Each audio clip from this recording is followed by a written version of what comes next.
ஒரு முக்கியமான விஷயம் பேசணும். நானும் உன்கிட்ட ஒரு முக்கியமான விஷயம் பேசணும். சொல்லுங்க. நான் ஒரு முடிவுக்கு வந்துட்டேன். என்ன? பர்சனாலிட்டில நீ நானும் ஒரே ரேஞ்சில தான் இருக்கோம். என்ன விட ஒரு இன்ச் கலர் கொஞ்சம் கூட இருக்க. அத வச்சு நீ ரொம்ப ஓவரா ஆடிக்கிட்டு இருக்க. அதுக்கு ஒரு முற்றுப்புள்ளி வச்சாச்சு. என்ன புள்ளி? இன்னில இருந்து அந்த புள்ளைய நான் லவ் பண்ண போறேன். நீ லவ் பண்ணா ஒரு மாசம்யா. என் கலருக்கு ஒரு வருஷம்.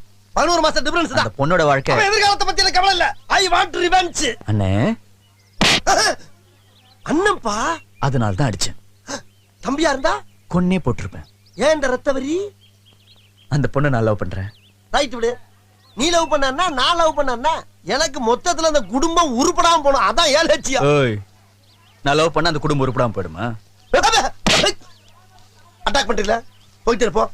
ஏன் எவ்வளவு அடிச்சாலும் சொரணலமா நிக்கிறீங்க? தம்பி போங்க தம்பி. ஊருக்குள்ள போய் காட்டு பாருங்க. நாங்க அடி வாங்காத ஏரியாவே கிடையாது. எவ்வளவு அடி வாங்கினாலும் சத்தமே வராது, ஓடுனது கிடையாது. நீ என்னமோ 2 அடி அடிச்சுட்டு பெருசா பீத்துற. ஹலோ நேத்து அடிக்க வர நீ